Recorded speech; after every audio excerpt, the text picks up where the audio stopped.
ఇల్లందుల తిరుపతమ్మ. మా గ్రామం చిన్నపెండ్యాల. చిన్నపెండ్యాల గ్రామంలో నేను రీసెంట్గా జరిగిన ఎన్నికల్లో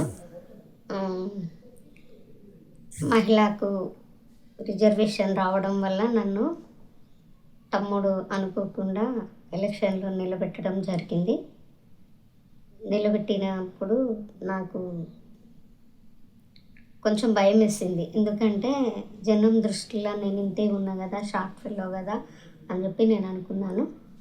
తమ్ముడు ఒకటే అన్నాడు, నువ్వు నిలబడాలంతే అని చెప్పింది. సరే అని చెప్పిన. ఆ మాట ప్రకారం నా మనసులో మాత్రం బాధే ఉండేది. ఆయనను నేను నిలబడినప్పుడు నాతోటి ఇంకా ముగ్గురు కూడా వేసిండ్రు నామినేషన్కి. నామినేషన్ వేసిన రోజు ఏమంతగా నాకు భయం అనిపించలేదు. గెలుస్తా ఓడుతా అని అన్నది మాత్రం నాకు అనిపించలేదు. ఒకటి ఏంటిదంటే గెలుస్తా అనే నమ్మకం ఒకటి ఉండింది. కానీ నాకు ముందు వచ్చేవాళ్ళు నాతోటి వేసిన వాళ్ళని చూస్తే భయం వేసింది. కానీ నేను బయటకు అనలేదు ఆ మాట కూడా. ఓన్లీ నేను చెప్పిన ఒకటి ఏంటిదంటే ఎలక్షన్స్ నామినేషన్ వేసిన తర్వాత ప్రచారానికి భాగంగా అందరూ ప్రచారానికి తిరుగుతూ ఉన్నారు.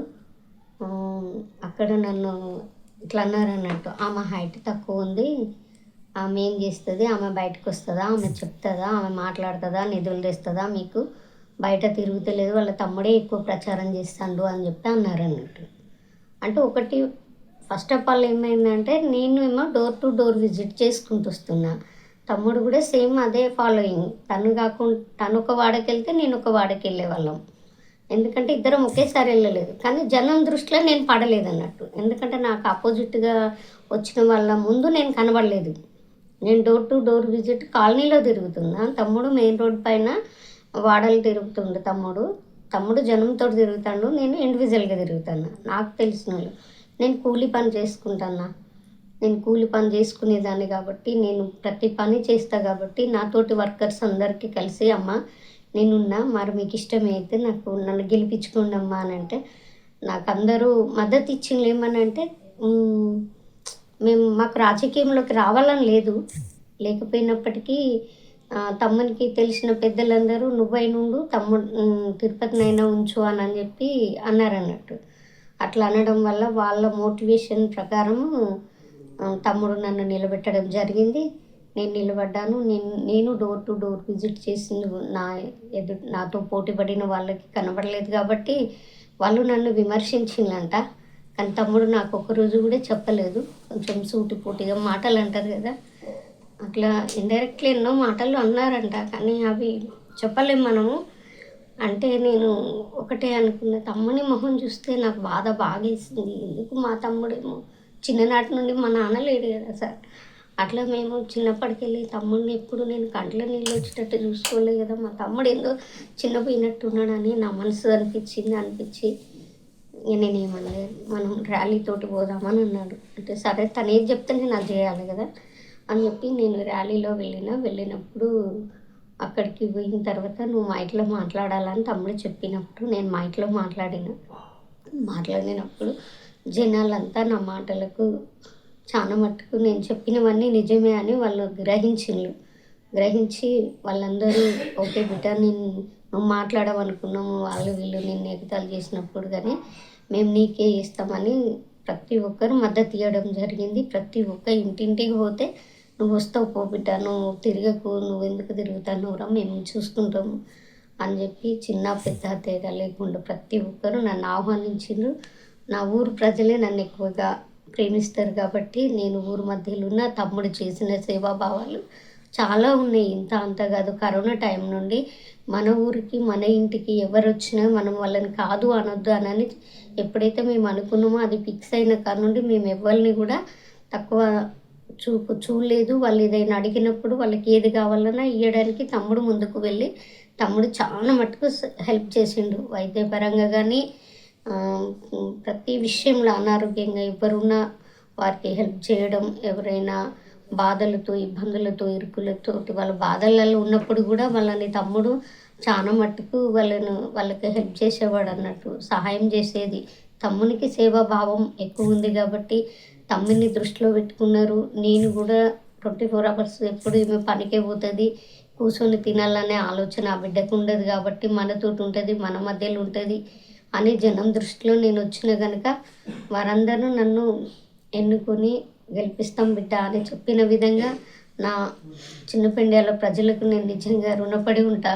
వారు ఒక మాటకు నేను ఒక్కసారి వెళ్తే వాళ్ళు నాకు 4 సార్లు చెప్పేవాళ్ళు. అయ్యా భయం వేసింది, అధికార పార్టీ వాళ్ళు డబ్బులు ఎక్కువ ఖర్చు పెట్టుకుంటారు అది ఇది అని ఎదుటి వ్యక్తులు అన్నప్పుడు కొంచెం భయం పుట్టేది. కానీ ఒక్కటి మాత్రం నేను విశ్వసించింది ఎక్కడంటే, నేను మంచి, నా తమ్ముడు మంచి, మనం మంచి వాళ్ళకు దేవుడు ఎప్పుడు మంచిగా చేస్తాడనే ధైర్యం ఒకటి మాత్రం నాకు ఉండింది.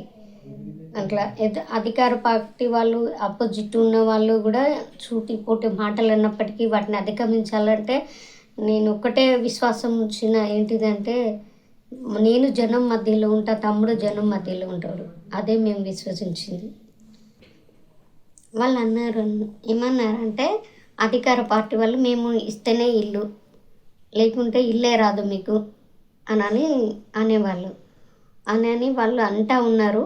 అయినా కానీ కూడా వాళ్ళు ఇచ్చే ఇల్లు మాకు ఎప్పుడు అది స్థిరం కాదు. జనాలు ఒకటే నమ్మిండ్రు, మేము తెలియని వ్యక్తుల దగ్గరికి వెళ్ళడం ఏంది, తెలిసిన వ్యక్తిని గెలిపించుకోవడమే బెటర్ అని వాళ్ళ మనసులో నాటుకుపోయింది అంతే. ఇక ఏం మళ్ళీ వాళ్ళు ఇల్లు రాదు, ఆయనే గెలవాలి, ఈయనే రావాలి అంటే వాళ్ళు ఇంట్లోకి వెళ్ళి ఇస్తలేరు ఇల్లు మనకు అని చెప్పి నాకే ప్రజలు చెప్పింది. ఇంకా వాళ్ళని అడిగి నేనైతే ఎదురుగా వాళ్ళని అడగలేను కదా అధికార పార్టీ వాళ్ళను, ఎందుకంటే నామినేషన్లో ఉన్నా కాబట్టి బరిలో వాళ్ళు ఉన్నారు, నేనైతే ఏం అడగలేను వాళ్ళని.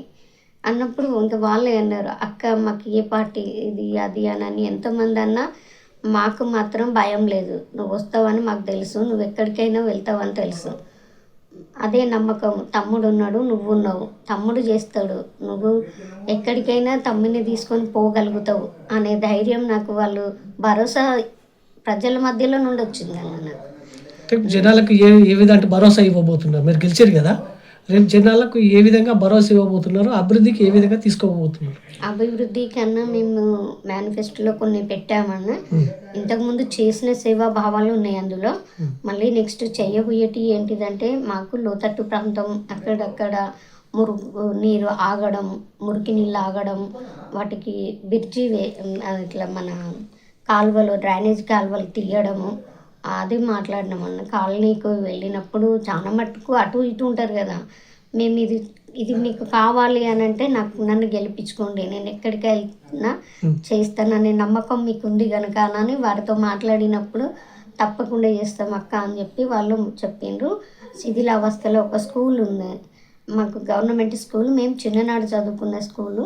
ఆ స్కూలు శిథిలావస్థలో ఉంది, దాన్ని మంచిగా చేసి దాన్ని కట్టాలి, మళ్ళీ మునుపటి మేము చదువుకున్నప్పటి వైభవం మా స్కూల్కి తీసుకురావాలని ఒక ఆశ మాకు.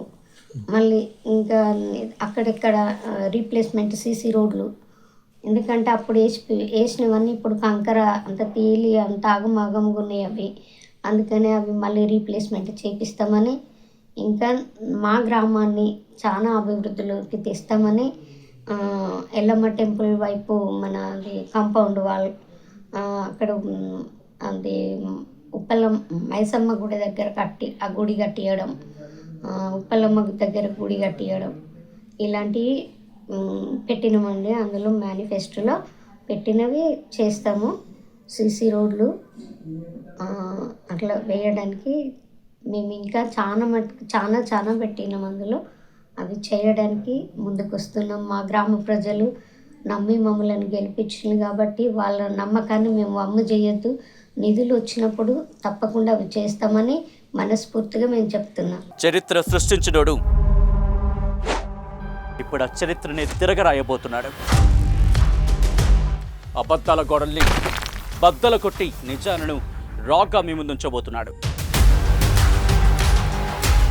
నిజమైన వార్తల కోసం వెంటనే డౌన్లోడ్ చేసుకోండి రా యాప్ని.